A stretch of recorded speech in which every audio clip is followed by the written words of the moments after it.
After the long saga involving Alexander Isak, who finally arrived at Anfield in one of the most talked-about transfers of the decade, it seemed the Reds could finally breathe a sigh of relief. But it did not take long for another dramatic storyline to steal the spotlight: the failed attempt to sign Mark Guehi, Crystal Palace's captain and centre-back. The tale was marked by last-minute twists, mixed emotions, and even direct comparisons between the behaviour of the players involved.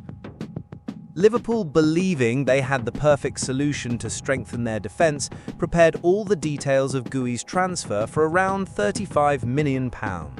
Everything appeared to be on track, to the point where the player had already undergone medical tests in London, a clear sign the deal was about to be completed. Yet, like something out of a film script, the unexpected happened. Crystal Palace, after their attempt to sign Igor Julio collapsed, decided not to release their captain. Within hours, what seemed certain turned into a major disappointment for the Reds and a silent victory for the Eagles, who chose to hold on to their on-pitch leader. The outcome stirred not only Liverpool's supporters but also well-known pundits. Among them was Arne McCoist, who did not hold back his praise for the way Guehi handled the entire situation. For him, the defender was the very picture of discipline and professionalism, directly contrasting with the controversial stance taken by Isak before his move. While the Swedish striker openly pushed to force his way out of Newcastle, Guehi remained loyal to Palace, training as usual, helping the team on the pitch and avoiding any disruption behind the scenes. According to McCoist, this difference in attitude speaks volumes. The former player stressed that Guehi did not need to utter a word to show his character. Even frustrated at seeing the transfer collapse at the last moment, he continued to set an example of professionalism. And now, with the deal off, expectations are that Palace will present their captain with a lucrative new contract. After all, keeping hold of a player of his calibre without rewarding him would be a strategic error. Still, an inevitable question lingers. Will Guehi accept an extension or choose to wait until the end of the season to seek new horizons? McCoist believes that whatever his decision, one thing is certain: the defender will continue to give 100% on the pitch, honouring the shirt and his contract until the very last day.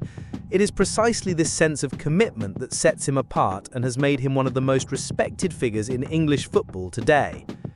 Meanwhile, Isak's arrival at Liverpool was no less remarkable. After weeks of speculation and the player himself making clear to Newcastle his desire to join the Reds, the move was sealed in a record-breaking deal by British standards. But the manner in which it came about raised much debate. His forcing the issue to accelerate the transfer divided opinion, especially when compared to Guehi's quiet and loyal conduct. The contrast between the two cases sparked a wider discussion about how far players are willing to go to achieve their goals. The episode also revealed just how risky the current transfer landscape can be. On the one hand, Isak got exactly what he wanted by pressuring Newcastle. On the other, Guehi, despite playing by the rules, ended up disappointed. This duality serves as a warning. Will the future of transfers favour players who defy their clubs rather than those who remain loyal? The possibility of such a trend becoming more common worries both executives and supporters, as it could further upset the balance in player-club relations. For now, the Crystal Palace emerged stronger by holding on to their captain.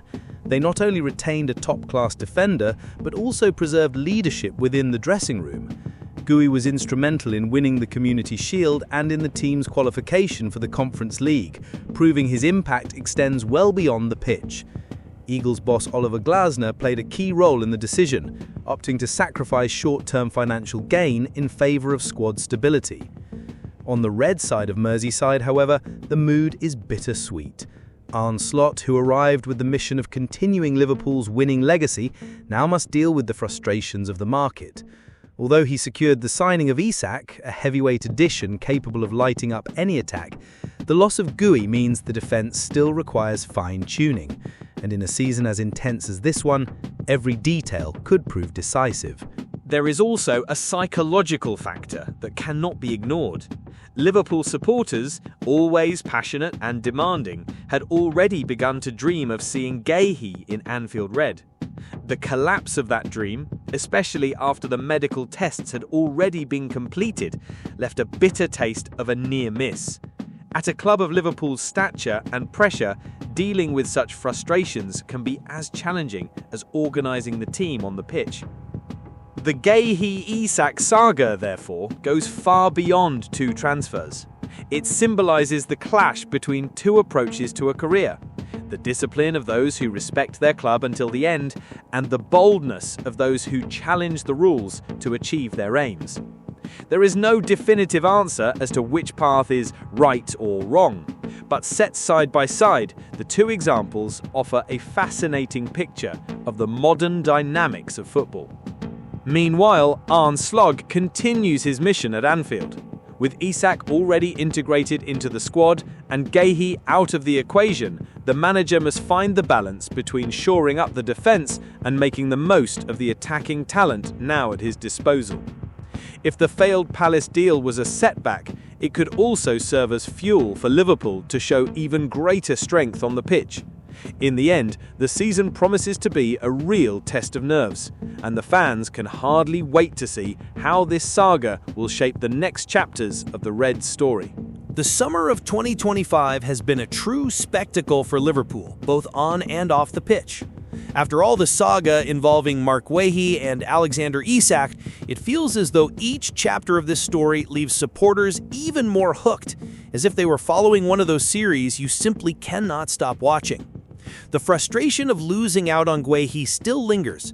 After all, he had already undergone medical tests, and it seemed only a matter of time before he pulled on the red of Anfield.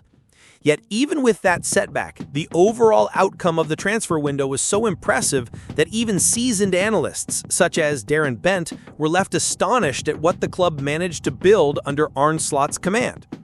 The truth is that Liverpool not only spent heavily, more than £400 million, but also made surgical choices that could change the course of the season.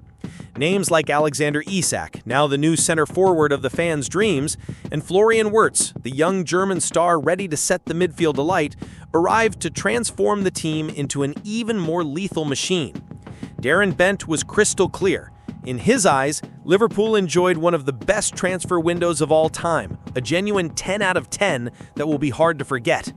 What is most curious is that Bent's praise comes precisely as everyone continues to comment on Guehi's absence. For the former striker and now pundit, the failure to land the defender did not overshadow the brilliance of what the Reds achieved. He pointed out that despite the amount considered insane by some, the club have been planning in exemplary fashion. Liverpool do not go wild in every window, but when they choose to invest, they do it with impact. To break the British transfer record twice in the same summer speaks volumes, a clear sign of ambition and of a club willing to do whatever it takes to dominate England and Europe once more. However, there is a point of concern that not even millions spent can hide: the defense. Arne Slot currently has 4 senior center backs, yet the feeling remains that this number is too short for a side competing in both the Premier League and the Champions League at the highest level. Joe Gomez is still an option, but his injury record always leaves a question mark. Giovanni Leoni arrived as an exciting prospect, but at just 18 years old, he cannot be expected to shoulder the responsibility of holding together the Reds' defensive system. And that is without mentioning Ibrahima Konate, who does not yet appear to be at his peak and still has contractual issues to resolve. It was precisely in this context that the attempt to bring in Guehi made perfect sense. He would not only have added solidity and experience, but also forced Konate to raise his level, creating healthy internal competition. Darren Bent himself admitted that with Guehi, the window would have been perfect, leaving no room for criticism. But football is made up of such details. While the Reds were arming themselves to conquer the world, Crystal Palace clung to their captain at all costs, and Oliver Glasner refused to part with his leader on the pitch. Even so, it is impossible to ignore what has already been achieved. The Liverpool began the season in electrifying fashion, defeating heavyweights such as Newcastle and Arsenal, and taking top spot in the Premier League with 9 points from 3 games. And that is without mentioning the expectations for the Champions League, where the club knows it must do better than in recent campaigns. The squad is now deep, brimming with offensive and creative alternatives, something essential for facing the grueling calendar ahead. What is most fascinating is observing how the club has transformed in just a few months. At the start of the summer, there were doubts about how Arne Slot would cope with the pressure of replacing Jurgen Klopp. Today, with heavyweight signings, convincing victories, and an energized fan base, the Dutch manager has already begun to write his own legacy at Anfield. And even with the gap left by Guehi, the overall mood is one of optimism. Darren Bent summed it up well. It's not just about spending money, it's about spending wisely, choosing pieces that genuinely make a difference. And in that respect, Liverpool hit the mark. The arrival of Isak has given the attack a new protagonist, someone capable of deciding the biggest games. Wirtz, meanwhile, has added creativity and youth to the midfield, a breath of fresh air in an area that was crying out for renewal. Together, they represent Slot's new era, ambitious, aggressive, and willing to challenge any European giant. Of course, Guehi's absence will still be remembered throughout the season, especially if a defender suffers injury at crucial moments. But in the grand scheme of things, Liverpool have shown they know how to reinvent themselves and are unafraid to dream big. If the window wasn't perfect, it came dangerously close. And for a club already beginning to demonstrate its strength on the pitch, perhaps that near perfection is exactly the fuel needed to write yet another historic season at Anfield.